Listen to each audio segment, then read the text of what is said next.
اسلامی میاشت محرم وتوي او محرم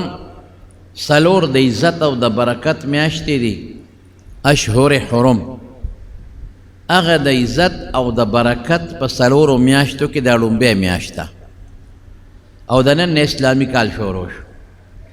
انګریزي کال د جنوري نه شروع کېږي او دا 1440 کال یعنی د حضور پاک د هجرت نه 1400 کاله 40 د پاسه دا شروع شو 1440 کاله تیر شو نو نن د اسلامي کال لومبۍ ده هسې یوه خبره به ستاسو مخکې کم چې کله انګریزي کال شروع کېږي نو خلک نیو ایئر نایټ کوي او په ټوله دنیا کې 12 بجې نه شروع کېږي جنوري کې نو سبت په ټوله دنیا کې چراغان وي او قمقمې وي او دلته پاکستان کې خو کمی لیکن تاسو که بار اماراتو ته او دوبۍ ته لاړئ نو هلته په کروړونو نه په اربونو روپۍ په دې خرچ کېږي چې څنګه 12 بجې وشي نو باس نوی کال شروع شو 12 نه پس نیو ایئر نه او غوبلې وي اگر چې شریعت کې دا نشته لیکن مطلب زما دا چې خلک پې خوشحالی کوي نور دغه هم د شریعت په هره موقع باندې دا قمقمې او دا قصې پسې په شریعت کې نشته خلک خوشحال لیکن اسلامي کال نه رسو خبر نه دی چاته ډو پته نه لګي چې اسلامي کال شروع شو نو دا نننۍ ورځ د محرم لومبۍ ورځ ده په دې ورځ باندې یا پیغمبر علیہ السلام یو جلیل القدر صحابی حضرت عمر فاروق رضی الله عنه شهید شوی او هغه ورځ د اتوار وه حضرت عمر فاروق رضی الله عنه د اسلام په تاریخ کې یو ډېر لوی مقام لري په دې وجه زموږ علما په دې ورځ د حضرت عمر رضی الله عنه سیرت د هغه اخلاق د هغه مناقب دا امت ته ذکر کوي دا په شریعت کې نشته چې ګنې که یو سړی وفات شو نو د هغه به کال پس خامخا برسی کوي او کال پس به د هغه یادونه تازه کوي دا د شریعت څه خاص حکم نه دی او نه دا د شریعت څه قانون دی لیکن بیا هم که یو سړی د شریعت یو قانون نه ګڼي یو حکم نه ګڼي یو لازم نه ګڼي او اول چې یاره دا ورځ دا خو د حضرت عمر فاروق رضی الله عنه د وفات ته نو په دغه مناسبت به زه د عمر فاروق تاریخ د خلکو د ذکر کم ځکه هغه یو اسلامي اقدار لري اسلامي تاریخ لري او خلکو ته د هغې په ذکر کولو کې ډېره لویه فایده او رڼا رسېږي حضرت عمر رضی الله عنه په مکه مکرمه کې بنو عدي او قبیله د په هغې کې پیدا شوې ده د پلار نوم خطاب دی هغه پوره د ده هغه تاریخ نه ذکر کوم چیده یو څو خبرې درته کوم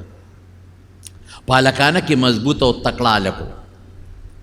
دومره تکړه و چې دې په هلکانه کې د دې منډو د ګوړ دوړ اسونو ځغلولو او د دې ورزش د وجود د چاقو چوبند ساتلو د دې خواهشمندو دا مونږ چې ورته سمارټ وجود وایو دقسې وجود یې کلک ټیټ کله چې رسول الله صلی الله علیه وسلم د نبوت دعوه وکړه او الله وله پیغمبري ورکړه او اسلام رو په خورېدی شو نو د مکې خلکو د نبی علیه السلام او د اسلام سره سخته دشمني شروع کړه مخکې د دې خلکو د حضور پاک سره ډېره مینه لرله او ډېر قدر به یې کوه ډېر عزت به یې وله کوه خو چې کله رسول الله صلی الله علیه وسلم اعلان وکړه د کلمې شهادت او خلکو ته وایي چې تاسو د دې بوتانو عبادت کوئ سجدې کوئ دا شرک دی دا ګناه د الله پې خفه کېږي او الله شریک نه لري بټ ټول یکدم مخالف شو په هغه مخالفینو کې یو حضرت عمر هم مسلمانان رو زیادېدل د مسلمانانو تعداد تقریبا 40 ته ورسېد د سړو تعداد او 11 ښځې وې 40 سړي او 11 ښځې او دا هغه سخت وخت و چې دې مسلمانانو له د مکې کافرانو به سخت عذابونه او تکلیفونه ورکول نو حضور پاک دار ارقم ورته وایي دا صفا غونډی چې دا دې سره خوا کې دا کور د حضرت ارقم ابن ابي ارقم رضی الله عنه د صحابي په کور کې دیره شو دی یو مرکز شو د اسلام او دا د دین د دعوت یو مرکز شو چې څوک به راتلل او مسلمانېدل به هلته به تلل نو یو ځل د مکې کافرانو میټینګ راوغوښته چې دا مسلمانان خو رانه یو کس زیاتیږي لوی خلک رانه لاړل لکه دې وخت کې حضرت حمزه رضی الله عنه هغه مسلمان شوی د حضور پاک ترو دا خو رانه یو تکړه ځي او مسلمانېږي دا مسلمانان به راته ګڼ شي نو چې ګڼ شو بیا به ورسره څه کوو څه علاج به کوو یو کس پکې دا تجویز ورکړه چې داسې کار دی چې مون ختمول پکار دی مون ختمول څه وایي دا سړی وجل پکار دی حضور پاک یې یاده وی وجنې به یې څوک ځکه د نبی علیه السلام قوم ډېر مضبوط قوم و بنو هاشم په ټوله مکه کې د دې نه مضبوط قوم اصیل قوم او تکړه قوم بل نو دا به قانون و چې د قوم سړی به دې مړ کنو که په دین کې به ورسره قوم ملګري وکړي نو ولاړ به ورسره کلک مضبوط طاقتمن قوم دی بنو هاشم د حضور پاک قوم نو وجنې به یې څوک ټول غلی شو چا غږ نه کو حضرت عمر پاسې د تورې راوویسته قبایلي خلک و تورې به ورسره وې او دا کار به زه وکړم تاسو کښېنئ دلته او اوس په لږ ساعت کې زه ورځم او د حضور پاک نوم یې واغې چې د هغه سر درته هم دلته راوړم بس ټولو ورته زندهباد ووې هغه زمانه کې چې څه زندهباد او ټولو ورته لاسونه وپړقول چې واقعي ستا غوندې تکړه سړی او مضبوط سړی او پهلوان سړی دا کار کولی چې زمونږ په شان بزدلی نه شي کولی توره یې واغېسته او راروان شو او غصه دې سترګې سرې دي او په دې سوچ کې دی چې نبی کریم صلی الله علیه وسلم به زه کوم ځای کې ګیرم په لاره یو صحابي دی پټ مسلمان دی نعیم ابن عبدالله رضی الله تعالی عنه مخې له ورغی هغه ورته وایي این یا عمرو چېرته روان یې پې پوه شو دته خو پته نه وه چې دا نعیم مسلمان دی وایي یاره دا محمد وجنم نن یې نه پرېږدم صلی الله علیه وسلم بس نه د ده علاج هم دا دی چې دا ختم شي او دا توره مې نن راغشتې ده پرېږدم نه یا به زه مړ کېږم او یا به دې وجنم خو پټ مسلمانو هغه ورته وی عمره په قلار کښېنه خلک دې پې ورچوي جګړه د لګوري او د هغه د قوم مقابله ته نه شي کولی سبا به قوم در پسې د هغه ټول راپاسي بیا به څه کې زه د خیر خویم زه دې منې کوم چې مه کوه دا کار عمر او دې ګرم شو د وی نه ځم هغه ورته مه ځه بس عمر پې پوه شو چې دا سړی چې ما منې کوي دا پټ د ملګری دی او دا پټ مسلمان دی وی داسې معلومیږي لکه چې تم صابي شوی مسلمان ته به صوابي وی دین بدلونکی تم جوړ دین بدلېدو والی او دین دې بدل کړی دی هغه او ګواښ یې واپسې وکړه توره یې ورته نیغه کړه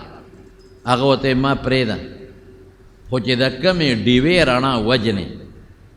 او کومه ډیوه وجل غواړې د هغې ډیوې رڼا ستا د خور کور ته رسېدلې ده ورشه ستا خور مسلمانه ده او ستا اوښې مسلمان دی نو که په ما مه راځه ورشه په هغې ورشه نو دا خو عربو دوی کې خو غیرت ډېر زیات و بس اراده بدله شو نیغ لاړ د خور کور ته د خور نوم یې فاطمه بنت الخطاب او د اوښې نوم یې زید ابن عمرو ابن نفیل هلته لاړ او اتفاق دا دی چې هغې دغه وخت کې په کور کې دننه ناست و دروازې بنده کړې وه او یو سړی ولا راغلی یو صحابي هغه ورته قرآن شریف ښیي د هغه نوم حضرت خباب رضی الله عنه پټ په کور کې دننه دی چې دروازې له ورغې او غوږ یې کېښود نو د دننه قرآن شریف اواز واورېد وایي دا خو خبره ټیک ده دا خو دلته کې د هغه پیغمبر خبرې خو دلته کېږي د هغه چې کم قرآن دی او کم کتاب دی خو زما د خور کور کې لوستلی کېږي بس زر یې توره راواغېسته او د تورې په هغه موټی باندې لګیا دی او د دروازه په درز وی او اواز کوي ور لرې کې تاسو صابیان شوې ور لرې کې او خې پوه شو چې عمر خو راغی هغه استاذ ته وی حضرت خباب ته وی ته مهرباني وکړه کوټې ته ننوځه ځان پټ کړه چې دا د کټ لاندې یو ځای کې پټ کړه پتا غزارونه کې او زه یو خیمه او دی خور ده مونږ به سره راکاږ مونږ نشي وجل دې ورننوته نو دې اوښې ته زید ابن عمرو ابن نوفیل هغه ته دا د لومبو نو مسلمانانو نو او لس کسان چې حضور پاک د هغې نومونه اخیستي په یو مجلس کې مبشرین بالجنت تیره جنت زیری شوی دی شارټ لیست ورته وایي لس کسان ټول صحابه هغې متعلق راضي رضی الله عنه ورضو عنهم چې الله پاک رضی الله عنهم د دې نه راضي دی علما د دې نه معلوموي چې ټول جنتیان دي لیکن شارټ لیست چې ورته وایي د لسو کسانو نوم حضور پاک په یو مجلس کې اخیستی دی یو پکې د حضرت عمر د اوښې دی زید ابن عمرو ابن نوفیل یو پکې دی او د حضرت عمر فاروق رضی الله عنه په نوم هم پکې دی زید نه د تیر وتم سعید ابن زید ابن عمرو ابن نوفیل دې نوم کې زه خطا شو سعید ابن زید ابن عمرو ابن نوفیل بدریم دی بدر کې هم شرکت کړی دی او په هغه لسو صحابو کې نوم هم دی صاحب من چې ورغې دی اوښې سره مشتو ګریبان شو او د تورې دا موټې نه دی په دې وهي او دی خو زورور ما خو تاسو ته ووایي چې په هلکانه کې د یو پهلوان او مضبوط انسان مضبوط او کلک وجود یې ښه زه ستاسو پیغمبر پسې مرګ پسې ګرځم او تاسو د هغه دین قبول کړی دی د پلار او د نیکه دین هم پرېښی دی دا خور یې ورله د خور نوم یې فاطمه او د دې اوښې سعید ابن زید او د دې خاون په منځ کې د دې رور په منځ کې خلاصې کو د دې خو غوسه و لاس یې اوچت که او د خور له ښه مضبوطه څپېړه ورکړه چې ته هم مسلمانه شوې ته هم صابیه شوې ته هم دین پرېښی دی ته لا راځې مانه او خاون خلاص یې داسې څپېړه یې ورکړه دونه مضبوطه چې د هغې مخ وینې شو او داسې مخ وینې شو چې هغې داره وواله یو معمولی وینه روبیږي یو بعضې وخت کې دومره سخت ولګي چې هغه داره ووایي هغه داره یې وواله او هغه نیغه د عمر په مخ ور پرېوته بس خور ورته وایي عمره لاس اخلاص امونږ د پښتنو خبراته کوم امونږ وایو لاس اخلاص او توره دې تېره عمره څه چې دې خوښی کوه توره در سره ده زم درته مخامخ ولاړ یم زما خاوند هم ولاړ دی څه چې دې خوښی کوه تکړه شه او بالکل زم مسلمان یم زما خاوند مسلمان دی تا کم غیرت دی ما کم غیرت دی تا چې د کمې مور په خېټه کې لتې والی دي ما هم د هغې مور په خېټه کې لتې والی مور یې حنتمه نومو حنتمه او عجیبه دا ده چې مور یې د ابوجهل د تره لور وه دا خو یو قومیان خلک و که نه د بنو مخزوم قبیلې سره تعلق و حنتمه بنت هاشم او ابو جهل عمرو ابن هشام او دا دواړه د دې مور د نوم هاشم دواړه د مغیره زامنو او مغیره د بنو مخزوم قبیلې سره تعلق لري نو مور یې د ابو جهل د تره لور وه داسې ده لکه چې هغې مامۍ د مور یې د تره زوی د مور د تره زوی ته خلک ماما وایي د مور د طرف نه مضبوط قوم دی د پلاره طرف نه مضبوط قوم دی نو فاطمه ورته وی خور ورته وی عمره تکړه شه څه دې خوښی کوه د ده نه یریږم نه د نه تختم نه زه راته دروغ نه ویم زه مسلمان یم او زما د خاوند نه مسلمان دی او توره د سره تکړه چې څه دې خوښی وکړه او خور یې وجاړی سترګې د اوښکو نه ډکې شوې په مخ یې وینې روانې شوې او د ده باندې هم د خور وینه پرېوته خو چې دغه د خور سترګو ته وکتل او د خور جړا ته وکتل او هغه وینې ته وکتل چې د خور نه وینه هم روانه ده او هغه دارې څاڅکي د ده په مخ هم پرتې وې نو لکې رحم راغی فورا په زړه کې موم شو موم په زړه کې رحم راغی او رحم راتلو سره توره اخوا کېښوده او دې خور ته وایي وی دا خبرې به پرېږدو خو تاسو یو بل ته څه وې راته ووایه هغې د صورت طه تلاوت کو د قرآن شریف ما ته هغه ستاسو قرآن لږ ووایه بس حضرت خباب وایي چې زه پوه شم چې د رسول الله مبارک د شپې بیګانې دعا قبوله شوې ده صحابه راغلل او نبي علیه السلام ته ودرېدل وایي د الله رسوله د دوو کسانو نه ډېر تنګ یو دوو کسانو نه د یو نوم عمر دی په لاره ترې نشو تللی وکنځل کوي وینا کوي وهل ټکول کوي او د بل نوم عمر ابن هشام دی، ابو جهل نوم عمر و عمر، دا د عمر او د هغه عمر دی دونه تنګ یو. د دواړو جهانو مبارک سردار لاس اوچت کړ، وی اللهم اعز الاسلام بعهد العمرین. خدای په دې دوو کې تغلیب د ده نوم له ورکړه، طالبان پې پوهېږي. خدای په دې دوو عمر او عمر کې یو کس مسلمان کا او اسلام پې مضبوط کا. دا دعا د شپې رسول الله مبارک کړې وه. حضرت خباب پوه شو چې د حضور پاک د شپې دعا قبوله ده، ځکه چې عمر آواز وکړو چې تاسو سوې ما ته ووایئ، قرآن هم ما ته ووایئ. نو حضرت خباب د کوټې نه راووت او راتلو سره وی عمره انصاف وکړه. ای عمره تا نه د انصاف توقع لرم، د انصاف تمه د نه لرم، انصاف وکړه. ته چې د کم سړي په مرګ پسې روانې، زما قسم په خدای چې هغه بیګا تاله د خدای په دربار کې جړلې دی او دعا یې کړې ده د هدایت. تاله د دوزخ نه امان غوښتلی بیګا، خدای ته جړا کړې ده، الله ته فریاد کړې، تاله خدای ته جړلې دي او په جړا کې دله دعا غوښتله. او د خدای بنده د انصاف ته چې ته د هغه مرګ پسې ګرځې. څوک چې د چا اسلام غواړي دا د هغه خیر خوی ګورې، دا د هغه سره مینه، دا د هغه محبت یې ورسره چې دا دعوت ورکوي چې مسلمان شه، اور نه بچ کوي، همیشه د دوزخ نه بچ کوي. زما قسم دی ګورې رونو درته قسم خورم چې دا عالمان ستاسو خیر خواهان د دوی کار څه دی؟ تا له دین دعوت درکوي، تا د خدای د دشمنۍ نه بچ کوي، تا ته نیکي ښایي، تا ته ګناه ښایي چې ځان ته وساته، تا ته صلات تسبیح ښایي، تا ته منځ ښایي، تا ته وي درود شریف وایه، تا ته وي ذکر کوه، تا ته وي منځ کوه، تا ته وي جمع کوه، جمع مه پرېږده، تا ته وي د مور پلار حق خیال وساته، تا ته وي د ښځې سره ظلم مه کوه، ښځو ته وایي د خاوندانو سره ښه سلوک کوه، تا ته وایي د ماشومانو په سر رحم وکړه، ماشوم ته وایي د مشر قدر کوه، عزت کوه، جګړې مه کوه، سود مه کوه، شراب مه څښه، د ګناه نه ځان ساته. رښتیا ووایه دا خیرخواهي ده او که دا دشمني ده؟ دا خیرخواهي ده. په جنازو کې تاسو ته لګیا دي، په جمعو کې تاسو ته لګیا دي، په اخترونو کې تاسو ته لګیا دي، په صلح روغه کې تاسو ته لګیا دي، او کوشش کوي چې د خلکو ته د پیغمبرانو واقعي ذکر شي او دوی ته د ابوجهل او د پخوانو ظالمانو کافرانو واقعي ذکر شي چې خدای تباه کړي چې دوی ویریږي او دوی ځان د هغوی د عمل نه بچ کړي.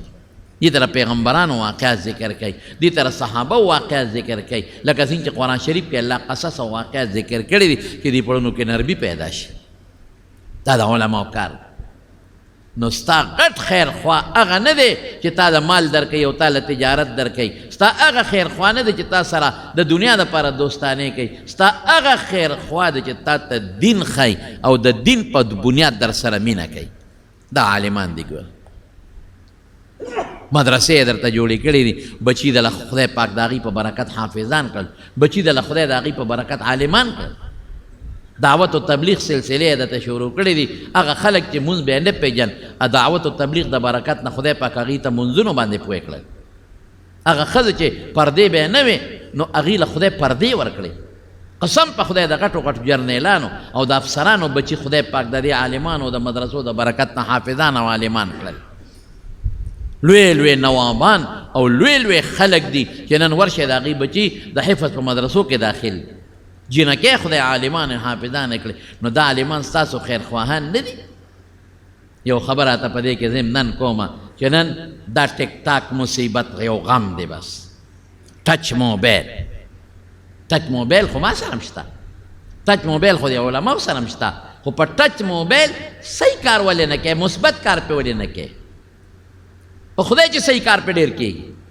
داسې داسې کتابونه د دنیا په ګوټ کې چې هغه په پاکستان کې څوک پېژني نه، د دې موبایل په ذریعه زه راته اوس خولی شم، ما ډاونلوډ کړي دي او زه ته فایده لرم. داسې کتابونه چې هغه د لندن په کتابخانو کې هم نشته،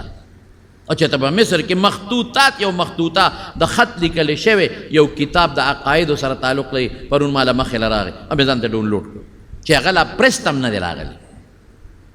یو لوی عالم د ابوالحسن اشعري شاګرد هغه لیکلی دی، لا پرست هم نه دی راغلی.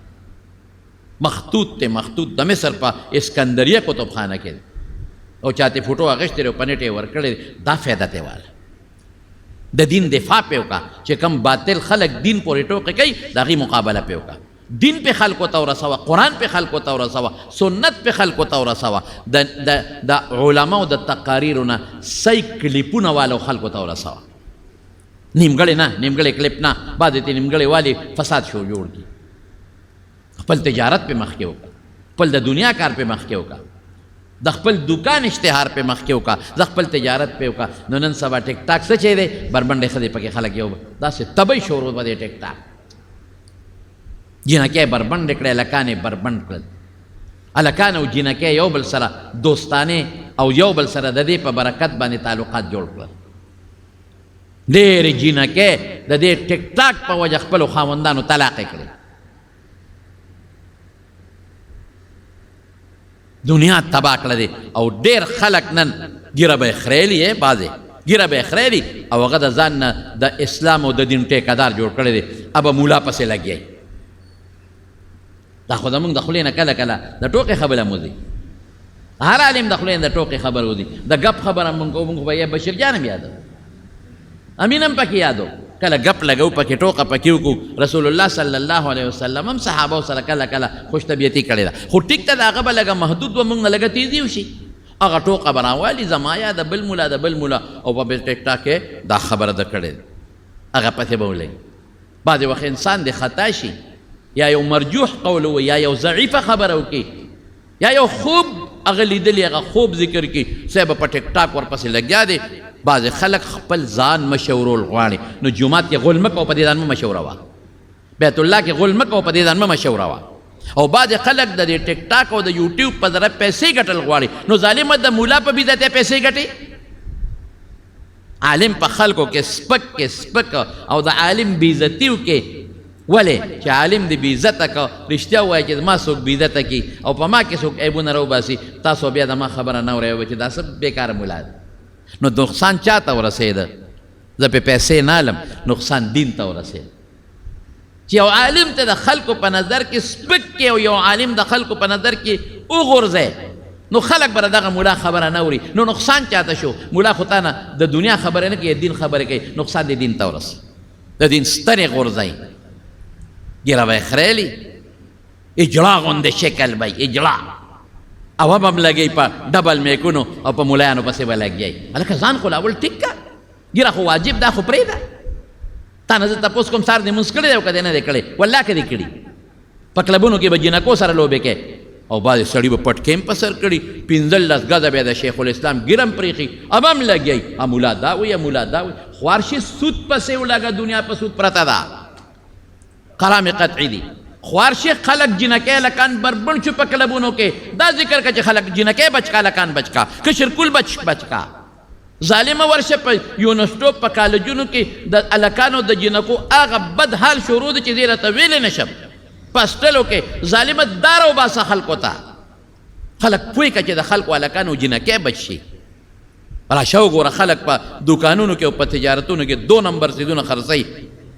ورشه سوچه پی مال پیدا کا، سوچه مساله مال پیدا کا، سوچه چه وی به خو ډېره کمه. دا خلکو ته راوباسه. دا چې کم پوره حرام دي، ښځو سره ظلمونه کېږي، بې ځایه طلاقونو کې، دا خبرې په ټیک ټاک وراوباسه. د ښځو حقوق، د ماشومانو حقوق، ورشه مور او پلار نه هلکانو سپي جوړ کړي دي. دا خبرې وکړه په ټیک ټاک. نو چې کم په معاشره کې ګندګۍ دي او په معاشره کې کم ډنډونه دي او کم خراب څیزونه دي او د هغې روکتام پکار دی، دا خبرې څوک نه کوي. ولې په هغې دته شهرت نه میلاویږي، په هغې ورته په ټیک ټاک پیسې نه میلاویږي. نو ای ظالمه، د قیامت په ورځ برې دا علما د ګریوان نه نیسي. که تا پټکې ولې نه په سر کړې، که تا 15 شپېته ګزه ګیره ولې نه پرېښې، ته په ټیک ټاک ناست یې، زه حق وایم او د مولا پسې. دا حق دی؟ دین شرمې، د علماو بېعزتي کې په ټیک ټاک د پیسو د ګټلو دپاره. دا به نه کوئ. موبایل به ښه استعمالوئ، غلط به قطعا موبایل نه استعمالوئ. غلط هم استعمال کو، زما په خدای قسم دا موبایل، دا ژبه، دا سترګې، دا غوږونه د قیامت په ورځ د خدای په دربار کې ګوی به در سره کوي. او دا علما، دا بېکسه علما چې دا ټولو لګیا دي د اصلاح د خلکو دپاره او د مدرسو دپاره، دا به د خدای په دربار کې تا د ګریوان نه راکاږي او په دې ځمکه به دې راکاږي او خدای ته به دې پیش کوو چې ما خو الله ستا خبره کوله. ما خو د دین خبره کوله د زه شرمولم او د زه بدنامولم په ما په ټیک ټاک لګېدلی ښه خلک هم پکې شته په ټیک ټاکونو کې ښې خبرې هم خورئ ښه کلیپونه هم خورئ او بعضې پکې لا بل چلو کې ما به یو خبره کړي په نیمه کې به یې ووایي قرآن شریف کې الله فرمایي لا تقربوا الصلاة وانتم سکارا مونځ ته مه نږدې کېږئ په داسې حال کې چې تاسو په نشه کې یې ځکه چې سړی نشئ ګډې وډې وایي نو دا یو ټکي ته راولي چې الله خو په قرآن کې چې مونځ ته مه نږدې کېږي لا تقربوا الصلاة هغه سکارا پرېږدي نشې والا ټکي نیمه کې وواو دارنګې د یو ملا به نیمه کې خبره ووایي او په ټیک ټاک به یې ور وغورځوي او ما به سمه خبره کړې څوک به مې یاد کړي نه هلته به بل ملا پکې ما سره مخامخ ودرئ او د هغه په مخ به چرخی راکاږي او وایي به چې پلانکې د پلانکې اپریشن کوي هلکه زه ډاکټر یم که زه سرجن یم چې د خلکو اپریشن کوم زما څه کار دی زه د ټولو علماو قدر کوم زما د ایمان دی چې هر عالم چې په ناظره ښیي په جومات کې په خدای چې دا زما زه یم چې ښکل مې کړی چې ماشومانو ته ناظره ښیي ناظره دا هم لوی مقام لري چې تا ته امامتي در کوي صرف امام دی دا هم د لوی قدر خاوند دی چې کم تا ته مدرسه چلی د هغه په کور کې ستا خویندو او لوڼو ته قرآن ښودلی کېږي په خدای چې دا هم د عزت خاوند دی زه د علماو بد نه ویم او نه د علماو پریشنونه کوم او نه علماو پسې خبرې کوم زما خو د ایمان دی چې کم عالم د دین خدمت کوي دا زما د سر تاج دی تاج خیر خبره نه لرې لاړه رونو خو لیکن حضرت خباب ورته سوي حضرت عمر ته وی عمره خیر خوا مه وجنه ته چې د چا وجلو پسې ځې په الله قسم چې هغه بېګا ستا دپاره الله ته جړلی دي او ستا د ایمان سوال یې کړی دی به دې سره نور هم لږ نرم شو وی ښه ماته وښایه که نه تاسو څه وې تا خور ته وی خور ورته وي نه تاله هغه نشم در کول هغه قرآن شریف ته پلیت یې نو وی زه څه وکړم وی لامبې زر غسل خانې ته ننوت په ځان یې کوزه منګې راوړم او وی لامبل وی اوس خو راته واوروې که نه نو هغه ایتونه یې ورته واورول او اتفاق ته وګوره هغې کې دا آیت مخې له راغی چې آمنو بالله ورسوله د الله او په رسول ایمان راوړی وی ما بوځی حضور پاک هلته رسول الله مبارک ته اطلاع رسېدلې ده چې د الله رسوله عمر تورې په لاس ستا مرګ پسې راوتی دی تورې په لاس او حضرت حمزه رضی الله عنه توره واغېسته او د دار ارقم مخې ته ودرېده حضرت حمزه هم پهلوان و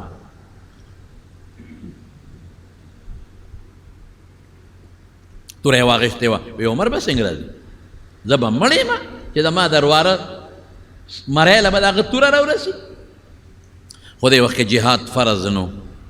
دې وخت کې اقدامي چې په بل سره ته جهاد کې دا منو او دفاعي منو چې په تاسو غزار کوي هم به جواب نه ورکوي دا منو رسول الله صلی الله علیه وسلم ورغی حضرت حمزه له تورې ته واغېستو حمزه توره دې خوښ عمر که په ښه نیت راغی مرحبا او هرکلی به ورته وویل او که په غلط نیت راغی د عمر په توره به تې دا سر وه واقعي د موږ د دواړو جهانو مبارک سردار ډېر بهادر انسان صحابه وایي ما رأینا اشجع منه وایي موږ د رسول الله مبارک نه بهادر انسان بر نه دی لیدلی یو موقع کې چې د رسو شوی نه دی بعضې موقع کې به صحابه لږ منتشر شو خواره واره به شو لیکن رسول الله مبارک به میدان ولاړ یو قدم نه دی رسو شوی چته دی کې حضرت عمر ورغی چې څنګه ورننوت په کور باندې رسول الله مبارک ورغی او عمر یې د دې ګریوان نه کلک ونیو عمر په څه نیت راغلی وایه په کومه اراده راغلی هغه وی د الله رسوله د اسلام په نیت د ایمان په نیت فوراً یې کلمه شهادت اشهد ان لا اله الا الله واشهد ان محمدا عبد الله ورسوله دا گوی کوم چې الله یو د شریک نه لري ته محمد ته صلی الله علیه د خدای بنده او د خدای رسول د عمر نه چې وروسته بیا تپوس وکړو وی عمر چې د رسول الله مبارک لاس تا ګریوان له راغی دغه وخت څه کیفیت و څه حال و قسم په خدای چې د حضور پاک لاس زما ګریوان له راغی د سر د ویښتو نه خپو پورې خولې خولې شو اسلام میړه کې نورم مضبوط شو. عمره دا ته څه کې، دا ته څه کې، دا خو څه خیر خوا دی، کفر و شرک لري بچ کوي. دا ته څه کې، دا کیفیات زما له رال چې هغه اوسه پورې زما پړه کې نشته. فوراً حضور پاک سره چې څومره صحابه وو په دار ارقم کې ټولو دا خوشحاله نه وي. الله اکبر. او په مستدرک د حاکم کې دا حدیث شته او په ابن ماجه کې شته. ابن ماجه کې مو ګوره دا شته کہ حضور پاک فرمائے استبشر اہل السماوات باسلام عمر کہ دلتا صحابہ او بل مبارک باد ورکی مبارک چھے عمر مسلمان او پاسمانونو کی فرشتے او بل مبارکی ورکی رسول اللہ مبارک وینا دا مبارک مبارک خوشحال شے عمر مسلمان. مراد رسول اللہ اللہ اکبر. نورو خلقو دا پیغمبر ارادہ کردے، پیغمبر دا عمر ارادہ کردے کہ اللہ عمر مسلمان کا. مراد رسول اللہ صلی اللہ علیہ وسلم نو پد پد ایمان باندے پس اسمانونو کے فرشتے یو بل تا مبارک باد ورکی، یو بل دا خوشحالے زیر ورکی. عجیب کیفیت تے یو سلویختم مسلمان شو، سلویخت مخیری نا یو سلویختم مسلمان. یو لسخذت مخ کی مسلمانان دی پر تعداد کے لگے اختلاف شتا او بیا ورتو سرا وید اللہ رسول دین کو حق دے اسلام یا عمر بالکل اللہ پر سچا پیغمبر لے گلی. اگرچہ دا خلق میں دشمنی کی دا خلق را سر مخالفت کی واللہ چیدے دا اللہ رشتونی رسولی ویزا خوب کہ حق دنو باروزو میدان عمر امات اللہ حکم نہ دے شوے اینا اوزو مسلمانان و سروتا حضور پاک دو سپا جوڑ کر دو قطارا دو لائن دا یو لائن پسر حضرت حمزہ ادھرو او دا بل لائن پسر عمر ادھرو اور آل البیت اللہ لا خلقو قتل چھے عمر خمونگ لے گلے دے دا پیغمبر پسر پسے اخواغ دی دا مسلمانانو لیڈنگ کئی اخو دا مسلمانانو دا صف مخ کی دا قطار پر سر کی والار دے او بیت اللہ لرالل او بیت اللہ کے تورا دا سے اڑقولا کسوک میں پیجنی خود ٹک دا کسوک میں نے پیجنی فانا عمر ابن الخطاب دا عمر ابن الخطاب زویما ما ایمان روڑے دے دا حضور پاک سرا او کچا کے زوری را میدان تا دیشی او دا بیت اللہ پا مخ کے پا زورا رنبے کلمہ دوے چا اشہدو ان لا الہ الا اللہ و اشہدو ان محمدا عبدہ و رسولہ. بعض علماء وی پدے وجوتا دا فاروق لقب ورکلیش دا حق و دا باطل پا مینس کے فرق راوستون کے حق کارکے ان کے او صحابہ سوئی وی مونگ دیر کمزوریو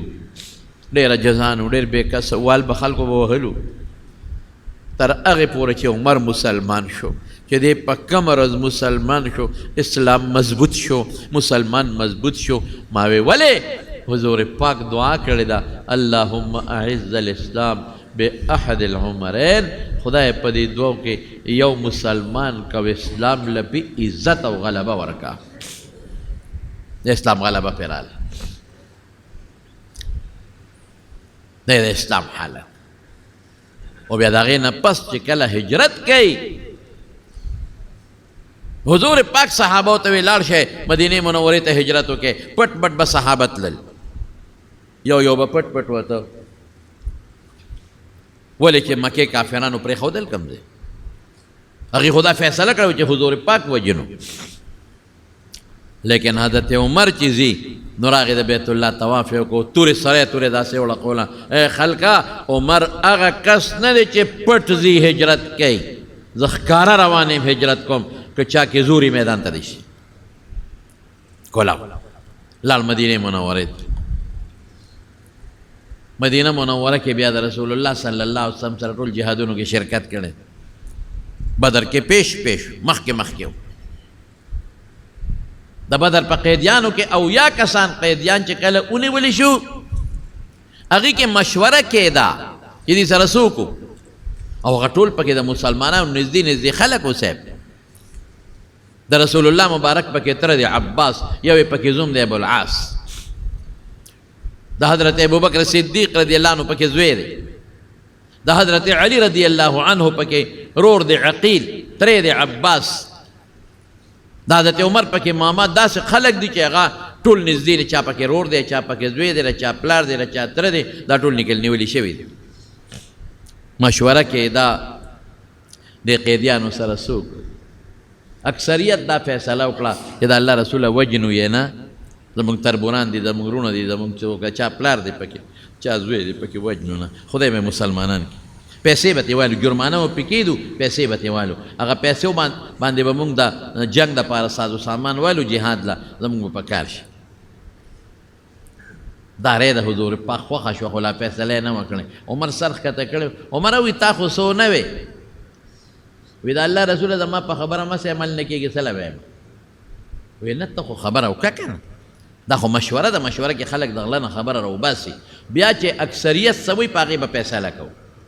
ته څه وایې وی زه خو دا وایم چې دا خوشې پرېښودل نه دي پکار دا د اسلام او د دین دشمنان دي دا ټول وجل پکار او داسې به یې نه وجل چې د چا پکې څومره نږدې رشته دار دی ابه وجني زما پکې ماما دی او ډېر نږدې ماما مې دی ما سره ډېره مینه د ماشوم یې لوی کړې زه به هغه ووجنم په الالو مې او د حضرت علي پکې رور دی عقیله به خپل رور حلال کړي ابوبکر به خپل زوی حلال کړي او د الله رسول ستا پکې تره دی عباس او یو دی زوم دی ته به دا دواړه وجنې چې موږ الله ته وښایو چې ګورې ستا په مقابله کې موږ هېڅوک نه منو نه ماما پېژنو نه زوی پېژنو نه تر پېژنو حضور پاک مسکی شو ورته یې عمر ډېره سخته خبره دی ډېره سخته خو هغه سره صرف یو کس د عمر سره په دې رای کې نو ټول وی چې نه پرېږدي او فدیه ته یې اخلي نو یې پرېښودل او فدیه ته یې ما اخیسته لیکن قرآن شریف د حضرت عمر د رای مطابق نازل شو ما کان لنبی ان یکون له اسرى حتی یسخن فی الارض خلاصه دا چې پیغمبر له مناسب دا دی چې قیدي دی اونې ونو دا وجل پکارو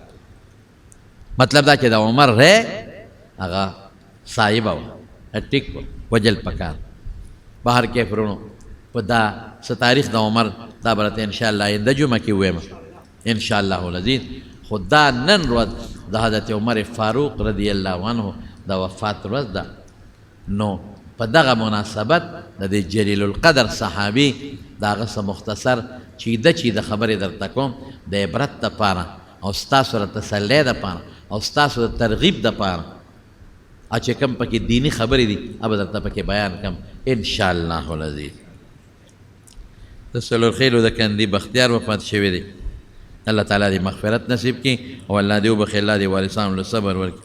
مکمل شاه کور کې څه مشکلات دي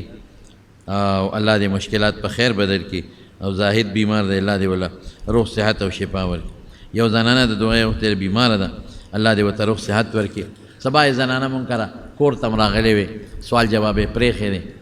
دعا غواړي بعضې کسان په ټیلیفون رابطې وکړي مونږ ته دعا وکړه ما ته خو نومونه نه یادېږي د جمع دعا ټولو ته الله چې څومره زنانه نارینه زمونږ د دعا په تمه دي خدای دعاګانې قبولوي یا الله چې څومره بیماران دي روغ صحت والا ورکړي